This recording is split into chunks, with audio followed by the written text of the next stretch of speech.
Bienvenidos. Hoy vamos a hacer un análisis a fondo de una década que fue una auténtica caldera sonora, los años 70. Una década increíble. Hemos estado buceando en análisis musicales, biografías, extractos de la época, para intentar entender por qué esos años, que no fueron solo una continuación de los 60, No, para nada. fueron un Big Bang. El rock se partió en 1000 pedazos y de ahí salió casi todo lo que escuchamos hoy. Sí, y para entender esa explosión hay que mirar el telón de fondo, es fundamental. El contexto social, ¿no? Claro, es que el optimismo de la posguerra se había acabado. El sueño hippie se estaba desvaneciendo. Estamos hablando de la crisis del petróleo del 73, la inflación... Exacto. Y el desencanto político. Watergate en Estados Unidos, el final de la guerra de Vietnam, el ambiente era mucho más duro, más cínico, más oscuro. Música, claro, se convirtió en el canal perfecto para expresar esa nueva realidad, que era bastante convulsa. Vale, pues entremos en materia. A diferencia de los 60, donde el rock era como una fuerza más o menos unificada, en los 70 estalla. Explota, sí. Salen decenas de subgéneros. El rock progresivo de Yes, Pink Floyd, el glam rock de David Bowie y sobre todo, algo mucho más pesado, el hard rock. Y con eso un concepto clave, el arena rock, el rock de estadio. Claro, de repente la música en directo se vuelve masiva. Un espectáculo de masas, literalmente.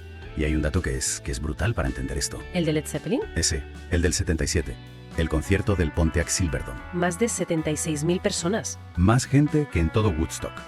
Para que nos hagamos una idea, el rock ya no era contracultura de nicho, era una industria.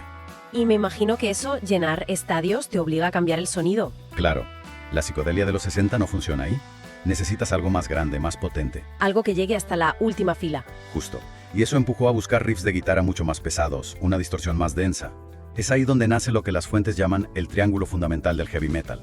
Led Zeppelin, Deep Purple... Y, por supuesto, Black Sabbath. Y si queremos entender de dónde sale ese sonido tan oscuro, la historia de Black Sabbath es fascinante. Es que no se puede entender su música sin su origen. Aston, en Birmingham. Una ciudad obrera, industrial, muy gris. Hay una cita de Ozzy Osbourne que es tremenda, durísima, sí. Decía algo como: las únicas flores que veías en Aston eran las que echabas al hoyo cuando te morías a los 53 de matarte a trabajar. Es una imagen potentísima. Vamos, que ellos no vivían el verano del amor de Londres. Su realidad era el humo de las fábricas. Y cuentan que la idea les vino ensayando frente a un cine que ponía pelis de terror. Si la gente paga por pasar miedo en el cine... ¿Por qué no hacer música de terror? Y de ahí salen esas letras sobre la muerte y la magia negra. Pero el ingrediente secreto, lo que de verdad crea el sonido del metal, viene de un accidente. El del guitarrista Tony Iommi. Con 17 años, en una fábrica de metal, una prensa le corta la punta de 2 dedos de la mano derecha. Los médicos le dijeron que no volvería a tocar. Una historia increíble. Pero, a ver, ¿podemos atribuirle el nacimiento de un género a un accidente?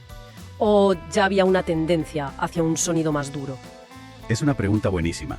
Y sí, claro que había bandas como Cream o The Kings que ya estaban endureciendo el blues rock, pero lo de Iommi fue un catalizador físico. Creó un sonido nuevo sin querer. Exacto. Él se negó a dejarlo. Se fabricó unas prótesis con el plástico derretido de una botella de detergente. Increíble. Y para poder tocar con ellas, sin tanto dolor, tuvo que hacer 2 cosas. Primero, usar cuerdas más finas, de baño. Y segundo, y esto es lo clave, aflojar la tensión de esas cuerdas, bajar la afinación de la guitarra. ¿Y ese simple ajuste técnico? Lo cambió todo. El sonido se volvió más grave, más denso, mucho más pesado. Le obligó a usar acordes de 2 notas, los power chords, creando una sonoridad que nadie había oído antes. La materia prima del heavy metal. Literalmente. Y claro, esto generó una controversia enorme. La prensa los acusó de satanismo, en parte por usar el intervalo del diablo, el tritono. Aunque ellos siempre decían que sus canciones eran una advertencia contra el ocultismo, ¿no? Justo. Pero es que su música no solo sonaba oscura, era el sonido de su entorno. Esos ritmos lentos como la maquinaria de una fábrica, ese volumen brutal. Era un reflejo de la falta de futuro que sentían. Totalmente. Era la antítesis del paz y amor. Y sin saberlo, estaban creando la base para el doom, el stoner, para un montón de géneros futuros. Pero lo alucinante de los 70 es que, al mismo tiempo que pasaba esto, en el mismo país, otra banda llevaba el rock a un sitio diametralmente opuesto. Hacia la luz, el color, el espectáculo. Hablamos de Queen, claro. Por supuesto, son el contraste perfecto a la oscuridad de Sabbath. Demuestran la diversidad de la década. Lo suyo era una mezcla de hard rock, pop, ópera, funk, lo que se les ocurriera. No tenían ningún miedo. Y una ambición casi suicida. Es que cuando presentaron Bohemian Rhapsody a la discográfica, les dijeron que estaban locos. Que una canción de 6 minutos, con ópera en medio, sin estribillo, que eso no iba a sonar en la radio jamás. Y la respuesta de Freddie Mercury fue, básicamente, que le daba igual. Esa confianza ciega en su arte es lo que los define. y aportaron dos innovaciones clave. Una, esas armonías vocales complejas, casi un coro. Y la otra, el videoclip. El vídeo de Bohemian Rhapsody del 75. Es que se considera el punto de partida de la era del vídeo musical. Estaban sentando las bases de la cultura musical que tenemos hoy. Un artista sin una estrategia visual en TikTok o YouTube es invisible. Ellos lo vieron antes que nadie. Y lo fascinante es cómo cogieron la ambición del rock progresivo, las canciones largas, complejas, y la hicieron un éxito de masas. Mundial. Y el impacto cultural llega hasta hoy. Es imposible no levantar el puño cuando suena We Will Rock You en un estadio. Exacto. Es que ese poder de convocatoria es único. Demostraron que el rock podía ser virtuoso, teatral y un fenómeno de masas. Y como siempre pasa en la historia, claro, una acción provocó una reacción. Mientras Queen llenaba estadios en los garajes de Londres y Nueva York, Estaban haciendo la respuesta. Una respuesta violenta, cruda y urgente contra todo eso. el punk. Si el rock de estadio era complejidad y virtuosismo, el punk era simpleza, rabia y autenticidad. La filosofía era hazlo tú mismo. No necesitabas ser un genio de la guitarra. Solo necesitabas 3 acordes y algo que decir. Hay una frase mítica de un fanzine, Sideburns. El dibujo, sí, este es un acorde, este es otro, este es un tercero. Ahora formo una banda. Era una democratización total de la música. La actitud por encima de la técnica. Y esto, claro, no surge de nada.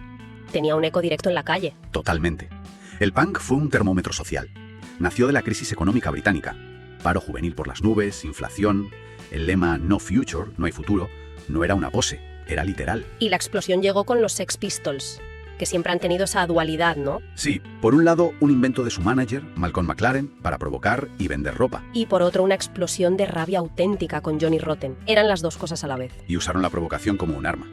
El caso más claro fue God Save the Queen, en el 77, para el jubileo de la reina. Un ataque frontal a la monarquía. La prohibieron en todas partes. En la BBC, en todas las radios, y a pesar del veto, vendió tanto que llegó al número 1. Y la industria, para no reconocerlo. Dejó el puesto número 1 en blanco, en las listas oficiales.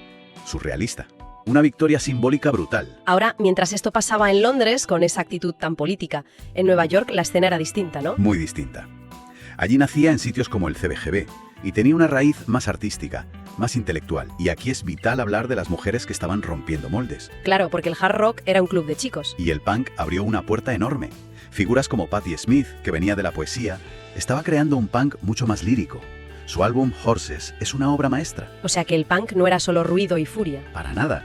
Y no solo ella, The Runaways, con Joan Jett y Lita Ford, demostraban que las mujeres podían hacer un rock tan duro como cualquiera. Abrieron un camino fundamental. Claro, porque hasta ahora toda esta historia se ha centrado mucho en el Reino Unido y Estados Unidos. Pero el rock estaba explotando en todas partes. Sin duda. Y es crucial mirar a América Latina. Allí el rock pudo una historia paralela, marcada por la clandestinidad. En países bajo dictaduras militares. Exacto. En Argentina, en Chile, el rock se convirtió en un espacio de resistencia cultural. Y eso le da otro significado a la música, ¿no? Mientras en Londres era una rebelión cultural, a veces más estética, Allí el riesgo era real. Llevar el pelo largo, una letra poética que se pudiera interpretar como una crítica, era una amenaza al orden. La música adquirió una dimensión de valentía mucho más profunda. bandas como Sui Generis en Argentina. Con Charly García, sí. Usaban metáforas para hablar de la falta de libertad. O el Tri en México, que daba voz a una juventud urbana que el sistema ignoraba. La música como herramienta de supervivencia. Eso es.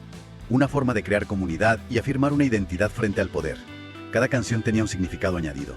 Entonces, para recapitular, los 70 fueron una verdadera caldera. El desencanto social forjó sonidos más pesados, más directos, Vimos esa gran fragmentación.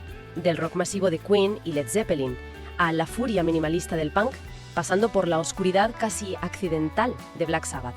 Se podría decir que ahí se construyó la arquitectura sonora del rock y el metal modernos. Ciertamente. Y para cerrar, me gustaría dejar una reflexión. Los 70 nos dejaron una paradoja que sigue muy viva hoy. A ver, Por un lado, con el rock de estadio, perfeccionó la maquinaria comercial de la música. Convirtió a las bandas en corporaciones. el rock como producto de consumo masivo. Exacto.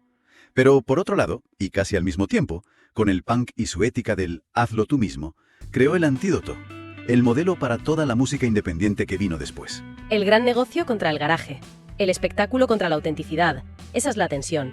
Y la pregunta que nos queda en el aire es, ¿siguen hoy en día la música popular y sus alternativas luchando en esa misma batalla que se definió hace más de 50 años?